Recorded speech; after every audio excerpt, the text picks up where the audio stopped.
கவிமுட சுவாணி செல்வராஜா ஈழத்திலிருந்து இன்றைக்கி கண்ணகி அம்மாண்ட கடைசி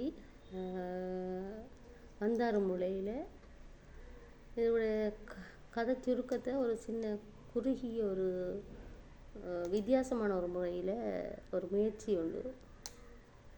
மதுரையை எரித்து வந்தாள், அப்படி மதுரையை எரித்து வந்தாள் தாயி சிலம்பை சிதற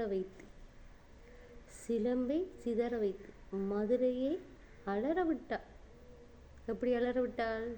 தீக்குழம்பா அலற விட்டாள். அவளோட கோபம் எப்படிப்பட்டதா இருந்திருக்கும். மதுரையை அலற விட்டால் கண்ணகை சிலம்பை சிதறவிட்டு மதுரையை எரிந்தது. மதுரையும் எரிந்தது. மகள் கண்ணகை தாயானாள். அவள் பெண்மை. ஒரு தாய்க்கு அவள் மகள் தானே. ஒரு தாயவள் மகளான தாயவள் பெண்ணானாள். பெண்ணவள் கண்ணகை.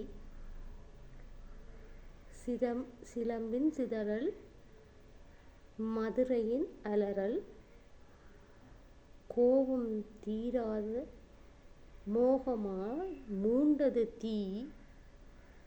அங்கிருந்து புறப்பட்டாள், ஈழத்தில் வந்தாள். வந்து ஆறியதனால் வந்தாறு மூலை.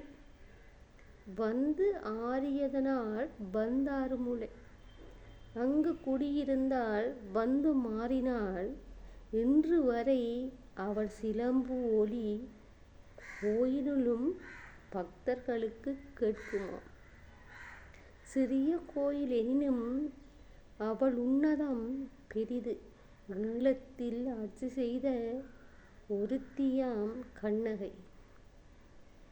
திருவோணமலையிலிருந்து எல்லா நாடுகளிலும் எல்லா ஊர்களிலும் ஈழத்தில் ஓர் இடங்களில் கண்ணகை வாழ்ந்து நிற்கின்றாள்.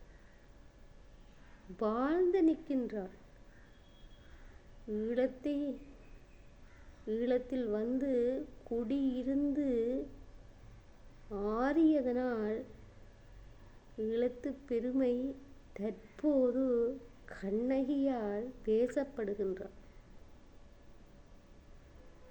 கண்ணகி பேசிய பேச்சுக்கள் இன்று வரை மதுரையில் இருந்தாலும் ஈழத்தில் வந்திறங்கியதால், எப்படி இந்தியாவிலிருந்து மதுரையில் இருந்தாலும் ஈழத்தில் வந்து ஆறினாள், கோபத்தை ஆற்றினாள். அவள் கோபமும் தணிந்தது, அவள் குடியும் இருந்தாள். அப்போ எப்படி ஈழம் யாருக்காண்டான ஈழத்தில் பெருமை தெரியுமா உங்களுக்கு?